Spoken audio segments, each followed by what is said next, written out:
સહિત 6 આરોપીઓને પોલીસે પકડી પાડી વધુ તપાસ હાથ ધરી છે। વડોદરાના ડીસીપી પન્ના મોમાયાને માહિતી મળી હતી કે ચીપવાડ ચાબુક સવાર મોહલ્લામાં ગૌમાંસનું વેચાણ થાય છે, જેથી તેમને સ્ટાફની તપાસ કરવા માટે જણાવતા સ્ટાફ દ્વારા તપાસ હાથ ધરવામાં આવી હતી। ત્યારે પ્રાણી ફાઉન્ડેશનના સંસ્થાપક નેહા પટેલ અને ગૌરક્ષા સમિતિએ પણ પોલીસ સાથે તપાસ કરી હતી। મકાનમાંથી મોહમ્મદ યુસુફ શેખ મળી આવ્યો હતો। તેના મકાનમાંથી નોનવેજનો 32,600નો કુલ 326 કિલો જથ્થો મળી આવ્યો। ત્યારે પોલીસ દ્વારા નોનવેજના જથ્થાને કબજે કરવામાં આવ્યો। પોલીસે એફએસએલ અધિકારી પાસે તપાસ કરાવતા ગૌમાંસનો જથ્થો હોવાનું જણાઈ આવતા કાયદેસરની કાર્યવાહી કરવામાં આવી છે। પોલીસે પિતા મોહમ્મદ યુસુફ, તેના પુત્ર મોહમ્મદ નઈમ તથા 4 કારીગરો મોહમ્મદ હનીફ, ગનીભાઈ ભટિયારા, દિલાવર ખાન પઠાણ, મોઇન હબદાલ તથા મોબિન શેખને ઝડપી પાડ્યો હતો। ગૌમાંસનો જથ્થો ક્યાંથી અને કોની પાસેથી લાવ્યા હતા, કેટલા સમયથી આ રીતે ગૌમાંસના સમોસા બનાવીને વેચાણ કરવામાં આવે છે તે અંગે પણ પોલીસે તપાસ હાથ ધરી છે। નમસ્કાર, હું નેહા પટેલ, એસપીસીએ સેક્રેટરી વડોદરા જિલ્લો, જેના અધ્યક્ષ કલેક્ટર શ્રી।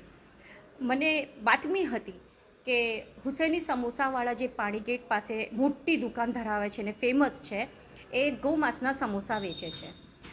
એ ઇન્ફોર્મેશનના આધારે હું ડીસીપી પન્ના મોમાયા મેડમને હું મળી અને એમને તરત જ એમની પોતાની ટીમ તૈયાર કરી અને અમે બીજા દિવસે પોલીસ સાથે રેડ કરી એલસીબી પીએસઆઈ શ્રી બારિયા સાહેબ અને એમના સ્ટાફ, અને ખૂબ પ્રમાણમાં ગૌમાંસ મળી આવ્યું। ડીપ ફ્રીઝર હતું, ક્રશર હતું, બહુ જ જબરજસ્ત એને સામ્રાજ્ય ઊભું કર્યું હતું અને એમાં સમોસા વેચતા હતા અને પોતાની જ દુકાન છે સમોસાવાળા, જે હુસૈની સમોસાવાળા નડિયાદવાળા, અને એમના ઘરમાં આ ગૌમાંસના રોજ જે સમોસા બનતા હતા।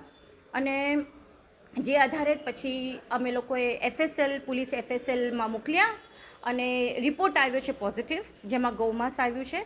તો આ બહુ મોટી કાર્યવાહી હતી પન્ના મેડમ દ્વારા, એમના માર્ગદર્શન હેઠળ। અને આ જે છે દગો દીધો છે બરોડાવાસીઓને કે એમને ગૌમાંસ ખવડાવ્યું। ઘણા બધાના મને ફોન આવ્યા, સુરતથી ફોન આવ્યા કે મુસલમાનોના, કે અમારું ધર્મ ભ્રષ્ટ કર્યો।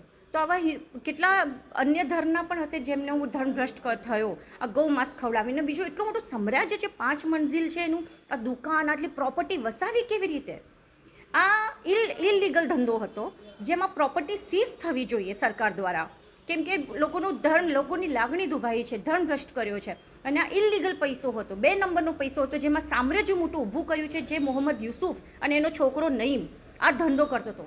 અને બીજી વસ્તુ કે આ ગૌમાંસ આવે છે ક્યાંથી, એ તો પોલીસે ઇન્વેસ્ટિગેશનમાં લેશે જ, પણ આ જે થઈ રહ્યું છે એ આંખ ખોલવા જેવું છે કે તંત્રએ પણ આના પર ધ્યાન આપવું જોઈએ, ફૂડ સેફ્ટીએ ધ્યાન આપવું જોઈએ કે આ લોકો સમોસા વેચતા હતા ખુલ્લે આમ, તમે એની જુઓ તો બહુ ફેમસ છે અને સૌથી મોંઘા સમોસા વેચતા હતા અને લોકો દૂર દૂરથી ખાવા આવતા હતા હુસૈની સમોસા। તો મારી એ રિક્વેસ્ટ છે કે સરકાર આમાં ધ્યાન આપે અને આની દુકાન સીલ થવી જોઈએ, એનું ઘર સીઝ થવું જોઈએ, જેથી આ એક એક્ઝામ્પલ બેસે લોકો ઉપર કે અહીંયા ખોટું કામ બરોડામાં ન થાય। પોલીસ દ્વારા જે કામગીરી કરવામાં આવી, તમે કેવું? સુપર, પોલીસની કામગીરી સુપર છે અને I really thank Panna madam, જેમને આ મારી વાત સિરિયસલી લીધી।